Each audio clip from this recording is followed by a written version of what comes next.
सुबह 1966 का प्रातः चित्रों को देखने से भी शिव बाबा तो याद पड़ते ही। चित्र तो जड़ है, लेकिन जड़ चित्र को भी देखेंगे तो भी शिव बाबा याद आवेगा। बाप को याद तो जरूर ही करते, बाप को और रचना की आज मध्यंत को याद करें।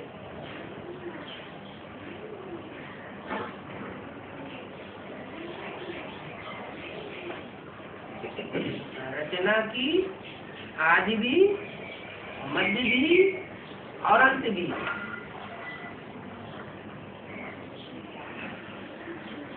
ये क्या हुआ? मंथन की स्टेज हुई। लेकिन पहली बात क्या बताई? बाप को याद करें। वो पहली स्टेज और वो सेकेंडरी स्टेज। रचना का आदि मध्य अंत। और रचयिता तो बीज है।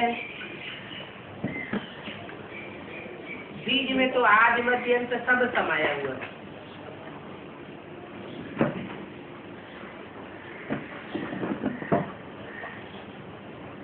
इसको कहेंगे याद किया था।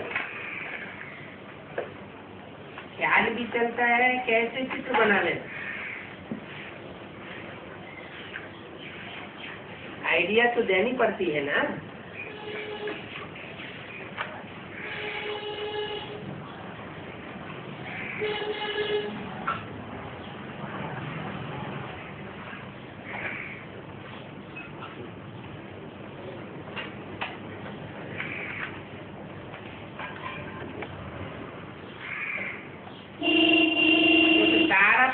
पर मदार और हंगामा भी इस बात पर होता है। ब्रह्मा कुमारियों का नाम बहुत हो गया है। कहते हैं कि ये भगाती हैं। अब ये समझाना पड़ता है कि भगाती है विष्णु का महाराजा महारानी बनाने के लिए। कहते हैं कि कृष्ण ने भगाया, इसलिए भगाया। महाराजा महारानी बनाने के लिए ही तो भगाया ना। तो फिर गाली देने की क्या दरकार? वास्तव में कोई साहस नहीं करते हैं पवित्र रहने का। तो बहुत संग दोष लगता है।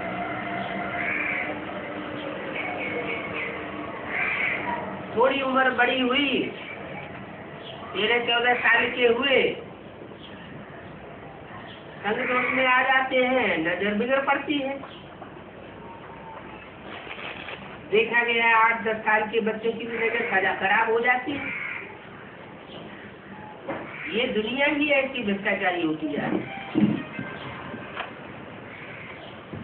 इसमें कोई को भी श्रेष्ठाचारी बनाने में बहुत ही मेहनत लगती है और बड़ी संभाल भी करनी पड़ती है, क्योंकि संग दोष बढ़ता जाता है। सेंटर में तो बहुत प्रकार के आते हैं।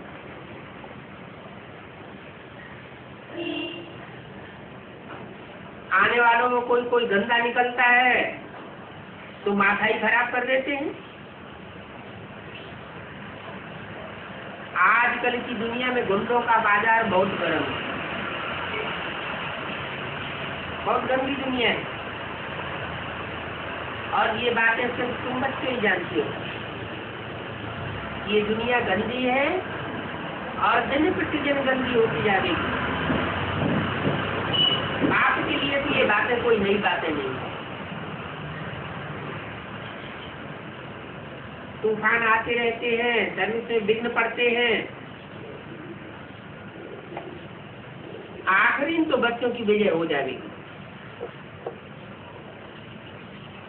ये बीच में अनेक प्रकार के तूफान तो आने ही हैं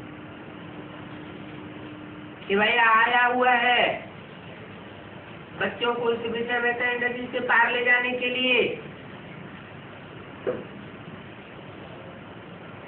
तो भारत का बेड़ा पार करना है।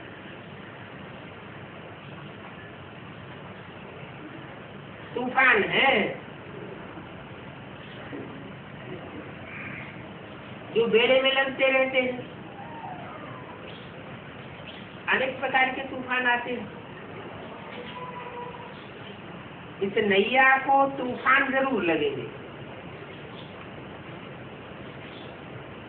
और नैया को तूफान भी तब लगते हैं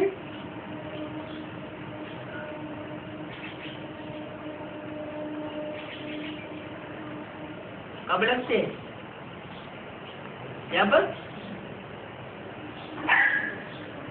जब बच्चे श्रीमत पर नहीं चलते। कोई कोई नैया डूब भी जाती है,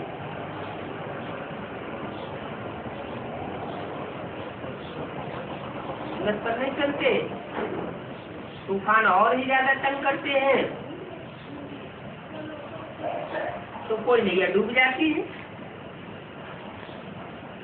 देखा जाता है भले कोई बच्चे को चलते चलते ठोकर लग जाती है,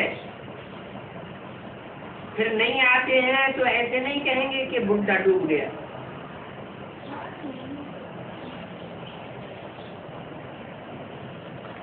नहीं, बिल्कुल डूबने की तो बात ही नहीं। जिसने भी ये ज्ञान एक बार ले लिया तो वो व्यर्थ कभी जाने वाला नहीं है। अतः जो ऊंच पाना था वह उतना पद ऊंच नहीं पा सका, फिर भी स्वर्ग में तो आ जाएगा। ज्ञान का विनाश नहीं होता है। यहाँ जो आते हैं उनका कोई न कोई प्रकार से कल्याण जरूर हो जाता है। अच्छा चलो चंडाल का जन्म पावेंगे, तो जो चंडाल का जन्म पावेंगे वो भी स्वर्ग में तो आवेंगे ना। बाकी हाँ, चपेट बड़ी जोर से लगती है, अगर अवस्था मजबूत नहीं है तो फिर गिरेंगे। सर्विस को युक्ति से चलाना पड़ता है,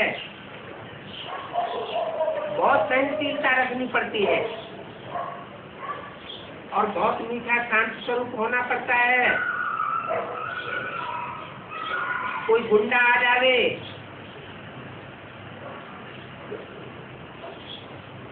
उनके ऊपर भी नफरत नहीं करनी है, धक्का मार के बाहर नहीं निकालना है,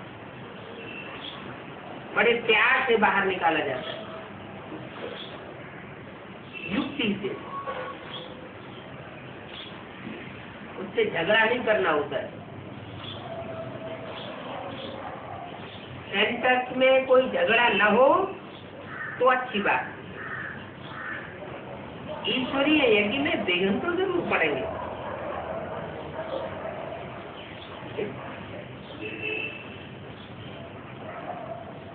ज्ञान मिला हुआ है तो ये विघ्न क्यों पड़ेंगे? कारण क्या? श्रेष्ठ जन्म के संस्कार है। भले ज्ञान बुद्धि में है तो भी संस्कारों के आधार पर आत्मा मजबूर हो जाती है। ग्रामानुसार ये सब जरूर होना। क्या बता दिया? कोई गुंडा आगे आ जावे तो उसको प्यार से युक्ति से निकालना है, झगड़ा नहीं करना है, लेकिन फिर भी ये झगड़े जरूर पड़ेंगे। ड्रामा में लोग है तो उनको मिटाई थोड़ी सकेंगे।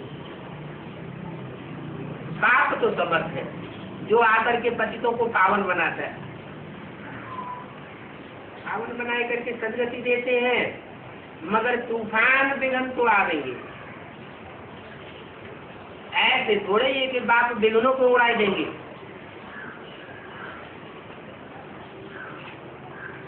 बहुत कहते हैं बाबा ये समस्याएं हैं, ये दूर कर दो, ये विघ्न आते हैं, इनसे छुड़ाओ तो हमारा पुरुषार्थ बहुत तीखा हो जाएगा। बाप तो कहते हैं ड्रामा में इन विगुणों की भी नूंद है। क्या? क्योंकि जो भी है बनी बनाई बन रही है।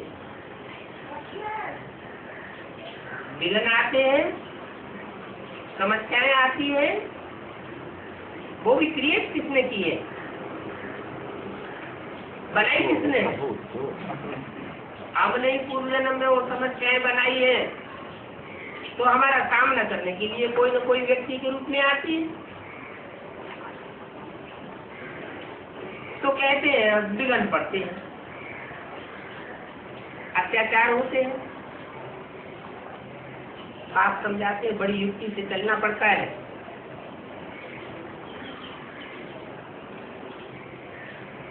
लाल भी बने और इस दुनिया से प्रीति भी निभावे। बहुत गुप्त बच्चे हैं। बाप तो आते हैं राजधानी स्थापन करने के, ये पक्का बुद्धि में रहना चाहिए कि कितने भी विघ्न पड़े, लेकिन बाप राजधानी स्थापन किए बगैर वापस नहीं जाओगे।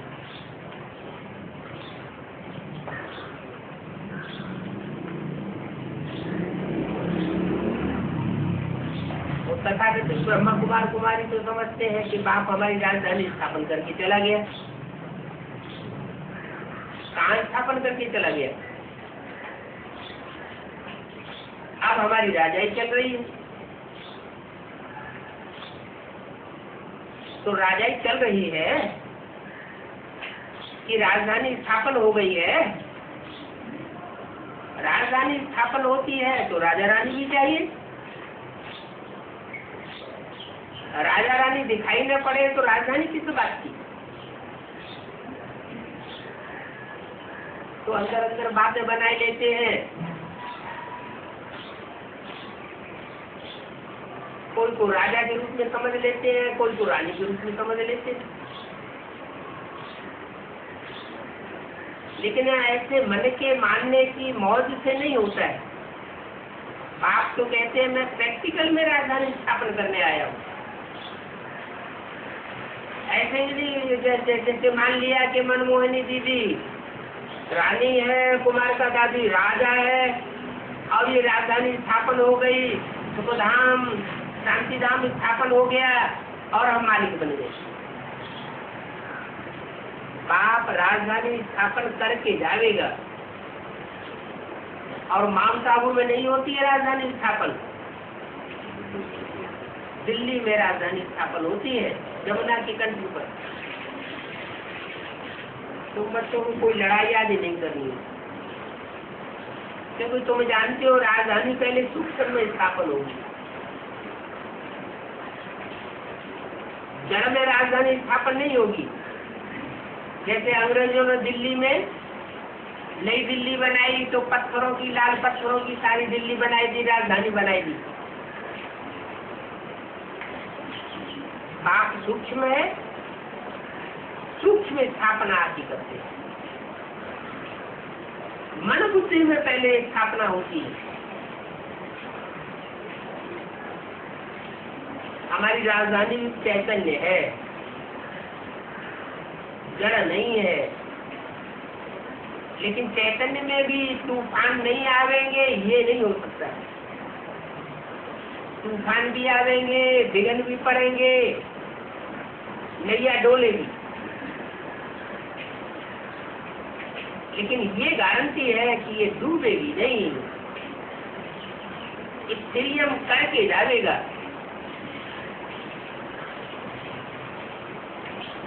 बीच में राजधानी डूब जाए ये नहीं हो सकता। बच्चे डूबते हैं, उनकी भी ये गारंटी है कि जितना ज्ञान लिया है वो विनाश को नहीं पावेगा। फिर दोबारा आवेंगे, कहाँ जाएंगे?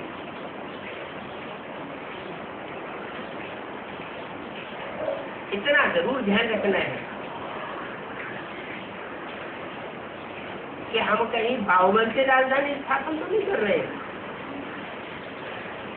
बाप आया हुआ है राजयोगी बनाने के लिए, राजयोग सिखाने के लिए।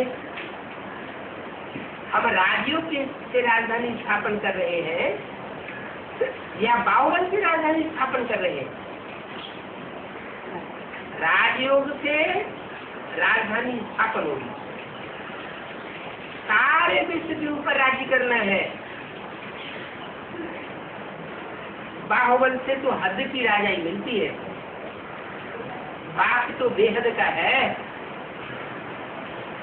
वो धर्म के काए हद के है। तो उन धर्मों में हद की राजाई मिलती है और ये बाप बेहद का है तो बेहद की राजाई देती। सारी दुनिया, सारे तत्वों के ऊपर तुम्हारी कंट्रोलिंग पावर आ जाती है।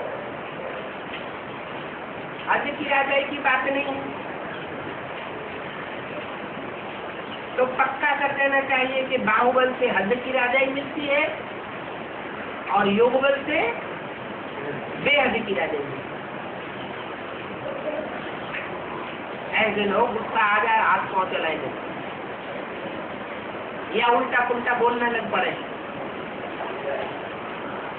अगर उल्टा पुल्टा बोलते भी हैं, हाथ पांव चलाए देते हैं या धन बल का उपयोग करके कोई को मात दे देते हैं, घूसखोरी कर देते हैं, कोई को नीचा दिखाई देते हैं, तो ये सब बाहुबल में है। हम तो कोई प्रकार का बाहुबल उपयोग नहीं करना चाहते। योग वंश के विश्व राज्य स्थापन करते हो, इसलिए योग बल की मेहनत। योग बल से तुम बच्चों को बाप से बर्तन लेते हैं। बाप कहते हैं मेरे साथ योग रचने से तुम्हारी आत्मा बलवान बनेगी, तुम पवित्र बनेंगे तो तुमको पवित्रता की ताकत मिलेगी। इवर प्योर बाप से ताकत मिलेगी। पवित्रता से दुनिया के सारे कार्य होते हैं। ये बुद्धियोग की बात है। बुद्धियोग जहाँ रहता है तो संग का रंग जरूर बदलता है। आंखों से जो चीज देखी जाती है तो बुद्धि में याद आती है।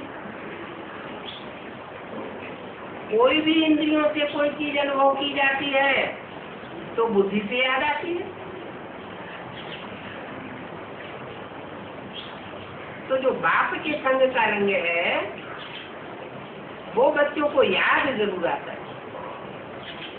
बाप प्योर है, एवर प्योर है, तो एवर प्योरिटी का संग का रंग न लगे ये हो नहीं सकता।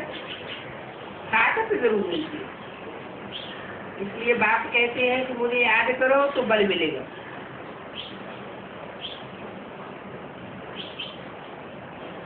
क्या सच बताइए, माम एकम याद करो तो बल मिलेगा। अगर बेविचारी याद आती रही तो बल नहीं मिलेगा। ये बताए बहुत बल वाले थे ना, देवता बहुत बल वाले थे हैं? कि राक्षसों को देख करके हवा खराब हो जाती थी हैं? देवताएं ज्यादा बलवान होते हैं कि असुर ज्यादा बलवान होते हैं? असुर बहुत बलवान होते हैं। कहते हैं असुरों की पैदाइश पहले हुई।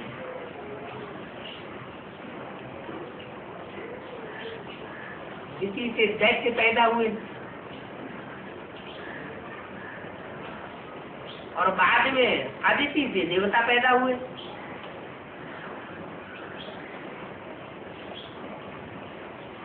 तो बड़ी रानी कौन हुई?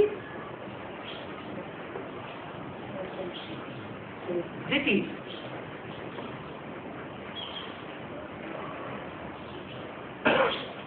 कैसे रखे हुए हैं?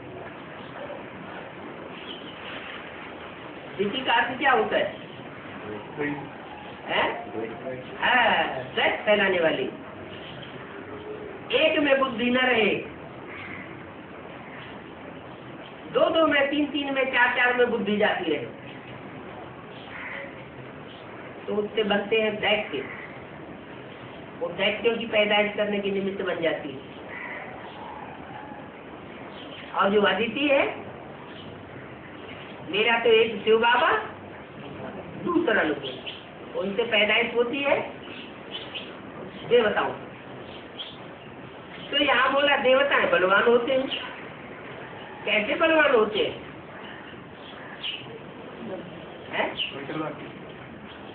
हाँ, अगर एक बाप से संयोग है, एक बाप दूसरा न कोई, ऐसा बुद्धि में जुटा हुआ है, तो क्या अंजाम होगा? वो देवताएं भी पावरफुल होते हैं। जैसे बोला नदी वो जिसका सागर से कनेक्शन जुटा हुआ, अगर कनेक्शन नहीं जुटा हुआ है तो नाला बन जाती है। तो ऐसे ही जो बाप से बच्चे संपर्क संबंध जोड़ करके रखते हैं, या बाप के संबंध के आधार पर संबंध बनाते हैं, उनकी पावर बढ़ती जाती है। तो देवताएं बलवाने थे, कहाँ की याद गाय? सतयुग की। सतयुग के देवताएं बलवान नहीं थे। एक तो संगम युग की बात है। संगम युग में आकर के देवताएं बनते, विश्व के बादशाह बनते हैं। और किसी की तो बात ही नहीं, न वहाँ बाप होते हैं। तो तुम विश्व पर राज्य करते थे, अभी फिर से बाप आकर के तुमको विश्व का मालिक बनाते हैं, क्योंकि बाप सर्वशक्तिवान है ना। तो उनसे ताकत पाए करके बलवान बनना, बने नहीं हो, उनसे ताकत पा करके बलवान बनना है। किनसे? उनसे। अरे कितन से बोल रहा है? ब्रह्मा कितन से बोल रहा है, तो उनसे क्यों कह दिया? इसका मतलब ब्रह्मा के तन द्वारा जो पार्ट है वो एवर प्योर बाप का पार्ट नहीं है। एवर प्योर बाप का पार्ट भविष्य में आने वाला है। उनसे तुम विश्व के मालिक बन सकते हो। कहते हैं ईश्वरीय नहीं कर सकता है क्या? कि हमारे विघ्नों को दूर कर दे, हमारी समस्याओं को ठीक कर दे। भगवान है तो क्या नहीं कर सकता?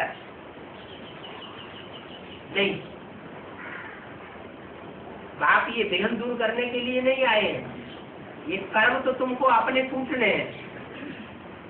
कर्म बाप ने नहीं किए, जिसने कर्म किए हैं उन कर्मों का फल उसको भोगना जरूर पड़ेगा। बाप आए ही है पावन बनाने के लिए। बाप का धंधा क्या है? पतितों को पावन बनाना। घर का रास्ता बताने के लिए आए हैं। तुम घर का रास्ता भूल गए ना, पतित आत्मा तो जाए नहीं सकेगी। क्या की बुद्धि में पतितपना भरा हुआ है, बाहर से बल कहता हो कि पवित्रता की चीज है,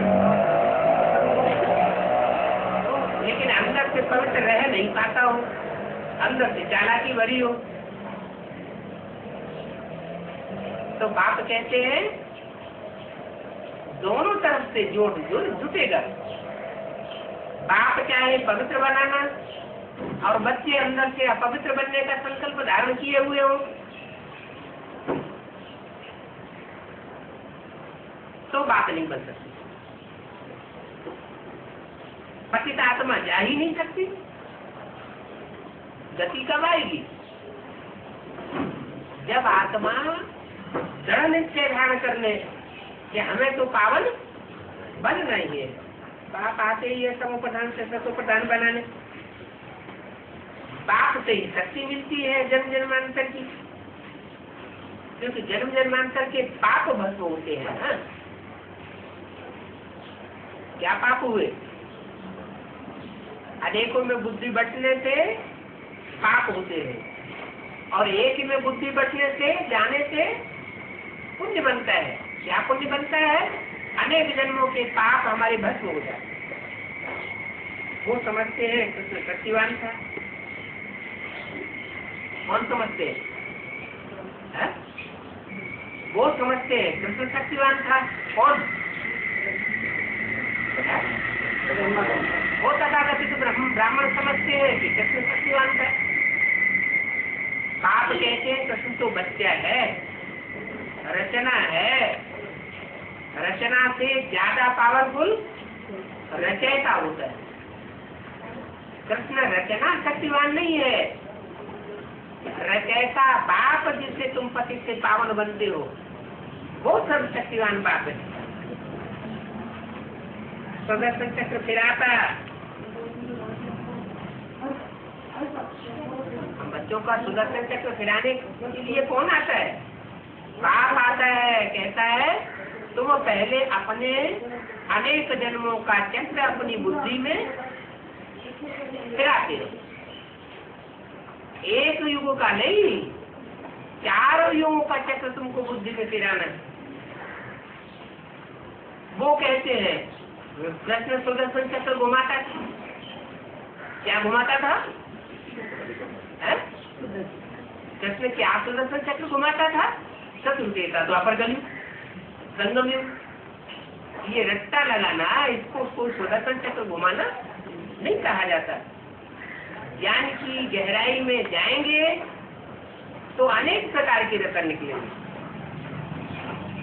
तो ऐसे नहीं कि सतयुग, त्रेता, द्वापर कलयुग, फिर संगम युग, इन 4 युगों का, 5 युगों का रट्टा लगाने से कोई विनाश हो जाएगा? नहीं, ये तो हिंसा हो गई। बाप कोई आकर के हिंसा नहीं कराते। जैसा उन भक्तों ने समझ लिया है कि सुदर्शन चक्र घुमाया तो सबके गले कट गए। गला काटना मना, जय अभिमान को आत्मा से अलग कर। 63 जन्म जो संघ के रंग से, अनेकों का संघ का रंग लेने से जो देहभान धारण किया है आत्मा ने, वो देहभान अलग हो जाता है। कैसे? मनन चिंतन मंथन रूपी सुदर्शन चक्र घुमाने। तुम्हारा हिंसा परमो देवी देवता धर्म स्थापन हो रहा है। यहाँ हिंसा की कोई बात नहीं है। योग बल में हिंसा की कोई बात नहीं होती। बाहुबल में हिंसा ही हिंसा की बात होती है। 63 जन्म में कौन सी राजाइयां ली? कौन से बल के आधार पर ली? बाहुबल के आधार पर राजाइयां ली। कोई प्रश्न करते हैं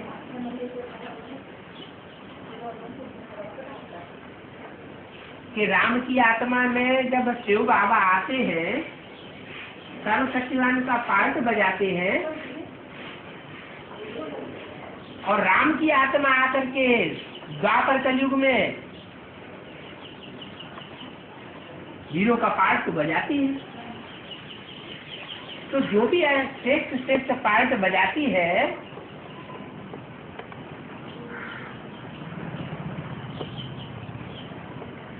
तो वो छोटा मोटा राजा क्यों बनती है?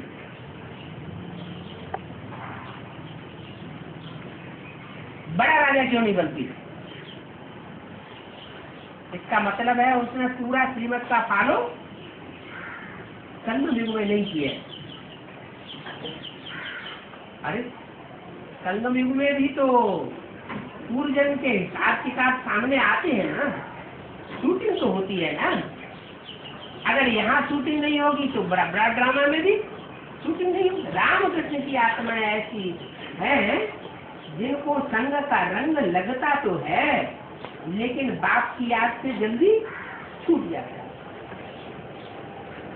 और जो आत्माएं हैं नंबरवार पुरुषार्थ अनुसार, वो पुरुषार्थ में उतनी सीखी है। तो जो भी पार्ट बजाए हैं वो पार्ट हिंसक पार्ट हुए हैं द्वापर कल में, चाहे रामकृष्ण की आत्माओं ने ही क्यों न बजाए, लेकिन किसके संग के रंग में आकर के जो भी विधर्मी आत्माएं हैं, विदेशी आत्माएं हैं, वो हुजूम आत्माएं जब इस धरती पर आने लगी तो उनकी बुद्धि से ये बात निकल गई क्या कि राजयोग क्या होता है, उनमें भी देहभान आ जाता है।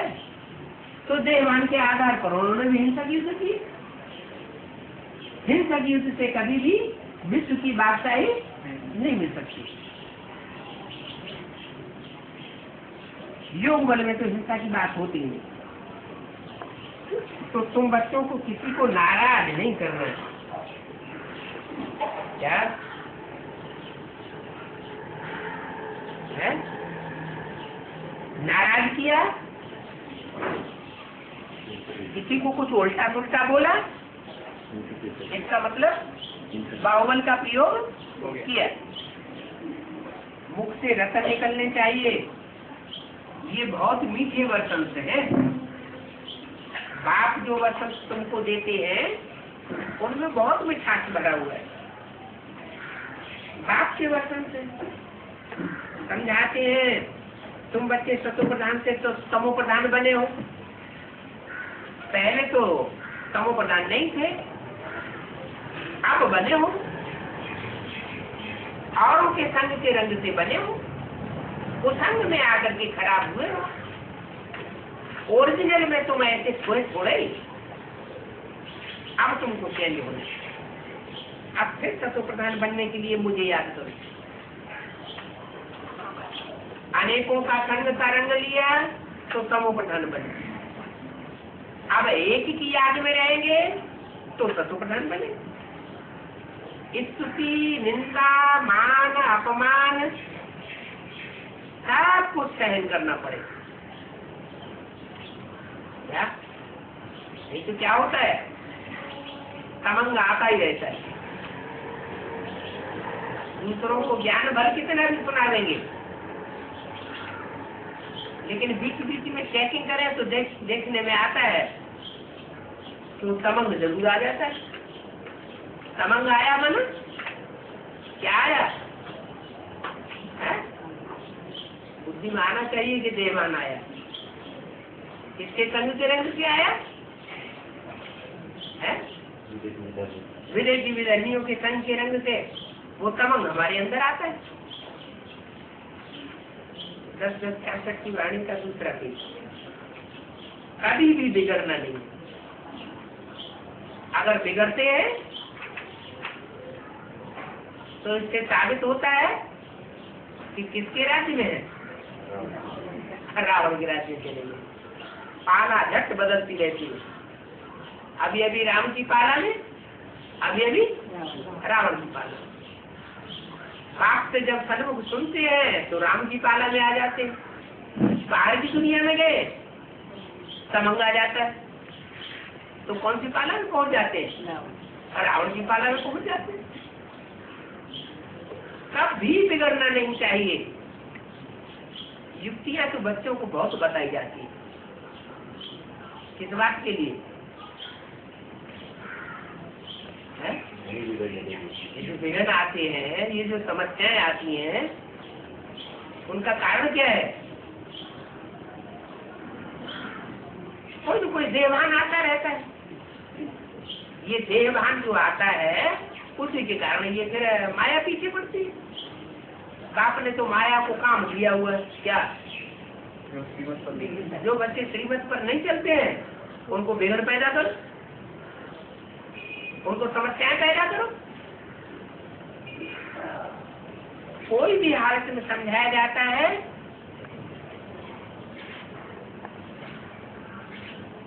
कि आंख दिखानी पड़ेगी।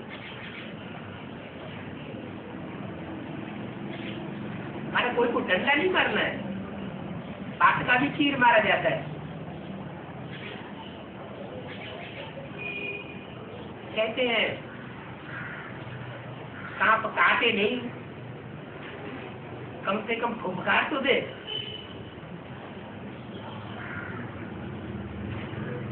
तो हर एक पूछ सकते हैं, सर्कमस्टांसेस देखने पड़ते हैं, वो देख करके राय दी जाती है। कोई समय ऐसा होता है कि डंडे से डंडा मारना पड़े। क्या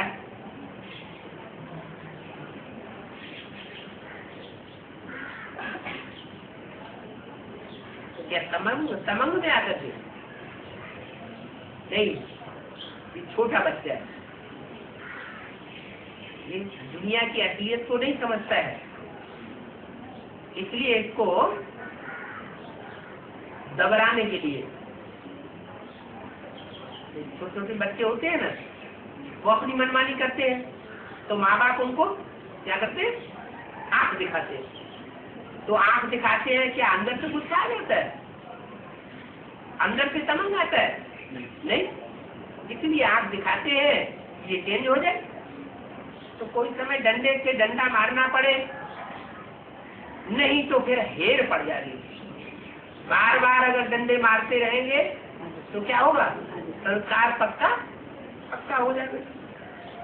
रोज ही डंडा मारते रहे, ऐसे ही काम निकालते रहे, तो संस्कार पक्का हो गया था। प्यार से काम जब न चले तो आंख दिखानी पड़ेगी। पहला प्रयोग क्या करना है, प्यार से सुधारने का। अरे के सर्कमस्टांसेस अलग अलग होते हैं, दवाई सबकी एक जैसी नहीं हो सकती। क्या कोई बहुत ढीठ होते हैं और कोई बड़े पोलाइट होते हैं। तो पोलाइट है, प्यार से ही चेंज हो सकते हैं, तो उनको डंडा मारने की दरकार नहीं है। बाकी ये संभालना है हमसे कोई विकर्म पाप न हो जाए, नहीं तो हमको 100 गुना दंड भुगतना पड़ेगा। और फिर ऐसे पाप करते करते हम आखिरी में गिर पड़ेंगे। पाप पूछते हैं जीवन में कोई विकर्म किया हो तो लिख करके बताओ, उसकी क्षमा हो जाएगी। क्या कहा है? हाँ, ये लिख करके बताओ। ये कि ऐसे क्यों कहते हैं? ऐसे ही जवानी जवाब खर्च बता दें, मुंह से बता दें तो नहीं चलेगा। क्यों क्यों नहीं चलेगा? हमने दिल तो अपना साफ कर दिया ना। लिख करके देने की क्या बात है? हाँ, एक बार लिख करके दे दे और 100 बार मुख से बोलता रहे, तो 100 बार मुख से बोलने की वैल्यू उतनी नहीं है। लेकिन लिख करके दे दिया तो पक्का प्रूफ हो गया कि देखो तुमने लिख करके दिया था। तो लिख करके देंगे तो क्षमा हो जाएगी। तो कहते हम पढ़े लिखे नहीं है, इसलिए हम बाप को एकांत में बता देंगे। अरे तुम पढ़े लिखे नहीं हो तो तुम्हारा जो ज्यादा नजदीकी हो उससे लिखवा के दे दो, कोई भी भाषा में लिख दो, कोई जरूरी थोड़े कि हिंदी में ही लिखो। बाप के पास तो सब तरह के हैंड्स हैं, सारे दिन का पोता में निकालना चाहिए कि हमने कोई पाप तो नहीं किया, किसी को कड़वा तो नहीं बोला। अगर हेर पड़ जाएगी चेकिंग करने की तो फिर बहुत खबरदार रहेंगे। ऊंच से ऊंच बाप का बच्चा अगर पाप करेगा तो कितनी दुनिया वालों की लहरत पड़ेगी। क्या हमारा बाप जो पुण्यात्मा बनाने वाला है, देवात्मा बनाने वाला है, तो जो है देवात्मा बनाने वाला वो खुद पाप करेगा क्या? नहीं। तो बाप के बच्चे कितने श्रेष्ठ होने चाहिए। बहुत चोरी आदि काम करते हैं, उनको उच्च पद नहीं पाना है तो सत्य कभी नहीं बता देंगे, छिपाते रहते हैं। बाप तो समझ जाते हैं कि इनको ऊंच पद पाना नहीं है, क्या अंदर अंदर समझ जाते हैं कि इनको ऊंच पद नहीं पाना है, तो फिर डांट टपट नहीं करते है? उनको सावधानी नहीं देते। अरे सावधानी तो देते ही रहते हैं, लेकिन जिनको ऊंच पद नहीं पाना है तो वो सुधरते नहीं, तो अंदर में समझ लेते हैं कि ये सुधरने वाले नहीं है, क्योंकि छिपाते रहते हैं। छिपाते रहते हैं तो जो छिप करके काम करते हैं, छिपाते हैं, बाप के सामने भी सत्य नहीं बताना चाहते, तो ये पक्का हो जाता है कि ये जरूर आसुर बनने वाले।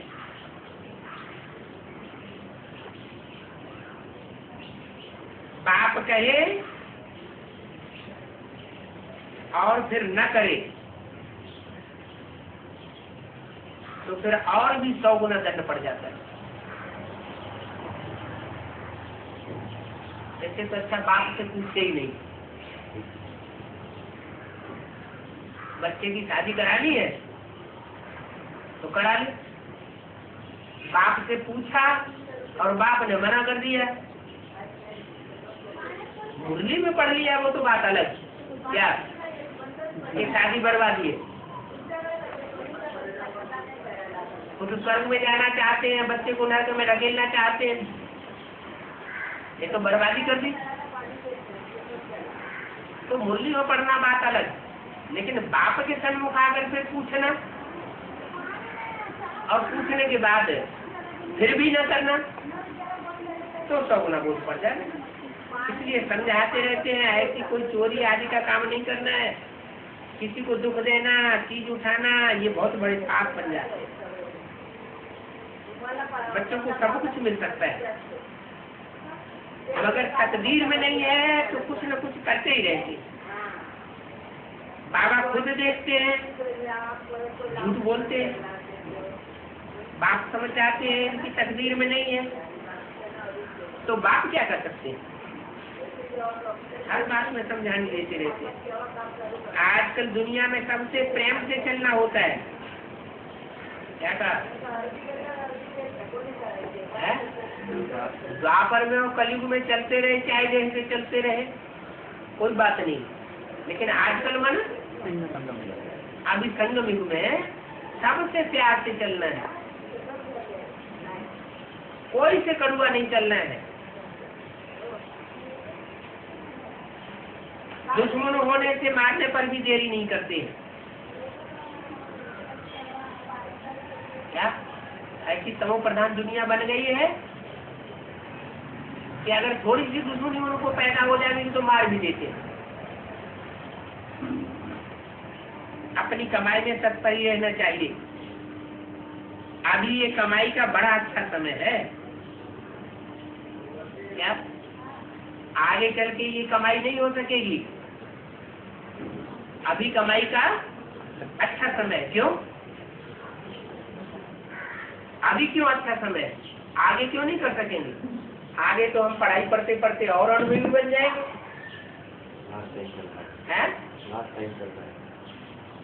चलो लास्ट टाइम चल रहा है, फर्स्ट टाइम चल रहा है, लेकिन कारण क्या है? हाँ, आगे चल करके परिस्थितियाँ ज्यादा बिगड़ जाएंगी, इतने हालात खराब हो जाएंगे कि पुरुषार्थ करने की मार्जिन रहेगी नहीं। तो अभी बहुत अच्छा समय, बारंबार अपने को सावधान करना होता है। मैं पापात्मा से पुण्यात्मा बन रहा हूँ क्या, या नहीं बन रहा हूँ? हम पुण्यात्मा बनने के लिए आए हैं ना बाप के पास। तो पाप कैसे कर सकते? पापों से तो हमेशा डरना होता है। किसी को खराब नजर से देखना वो भी पाप है। किसी के साथ खराब काम करना वो तो हो ही जाता है पाप कर्मणा में, उसकी तो माफी नहीं है। लेकिन अगर दृष्टि भी खराब पड़ती है तो वो भी पाप हो जाता है।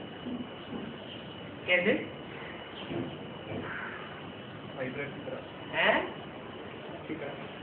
वाइब्रेशन से वाइब्रेशन खराब हो। हाँ, दृष्टि से वृत्ति बनती है, वृत्ति माना वाइब्रेशन। तो वाइब्रेशन हम खराब करते हैं तो दूसरे का भी उसके ऊपर असर पड़ता है। माया ऐसे ऐसे पाप कराती है कि बात मत पूछो, फिर लोग बल्कि काटने पड़ते हैं। माया जोर करके गिराती रहती है, फिर भी खड़ा होना चाहिए। इसमें सारा बुद्धि का काम है क्या कि माया की अपोजिशन होती है तो हम बुद्धि में वो पॉइंट्स धारण करके रखें कि ऐसी परिस्थिति में हम क्या करें। ये सबके लिए समझाते हैं क्योंकि सेंटर्स में हर प्रकार के बच्चे आते रहते हैं। शुक्रिया मानना चाहिए बाप का कि बाप ने हमें पहले से ही ताकीद करके रखा है। बाप से हम पूरा वर्षा लेकर के ही छोड़ेंगे, ऐसा कुछ भी पाप कर्म नहीं करेंगे जो कि हमको सजाएं खानी पड़े। कोई शैतानी अंदर में नहीं होनी चाहिए, अंदर बाहर साफ होना चाहिए।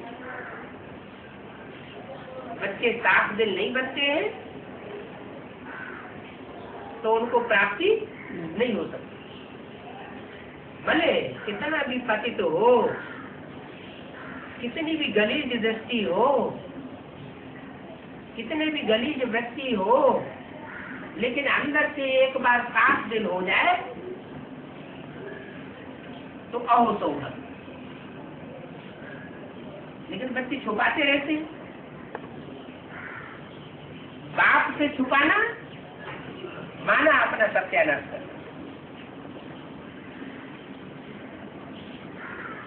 ऐसा कुछ पाप नहीं करना चाहिए जो कि वहां सजा खानी पड़े।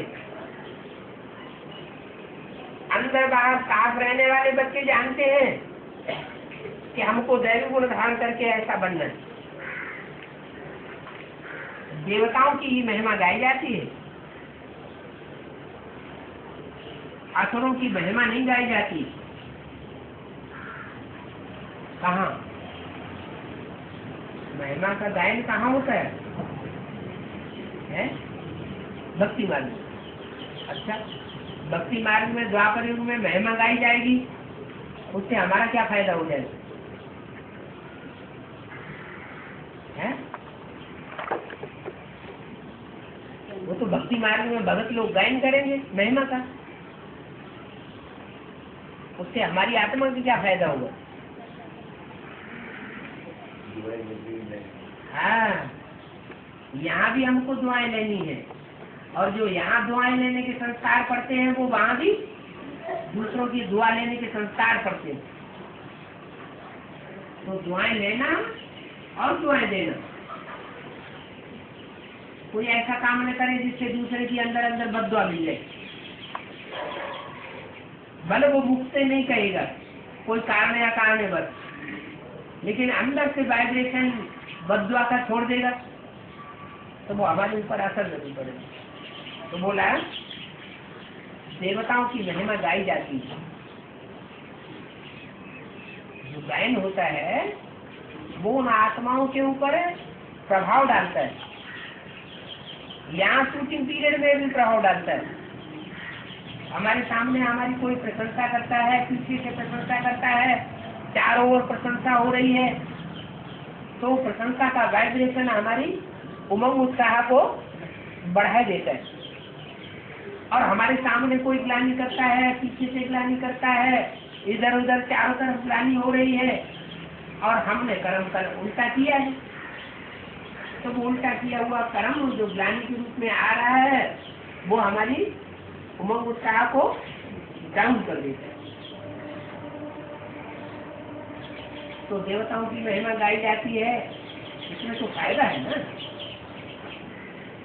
अभी हमको ऐसा सर्वगुण संपन्न 16 कला संपूर्ण अहिंसक मर्यादा पुरुषोत्तम बनना है। क्या बाप समान बनने का मतलब ये नहीं है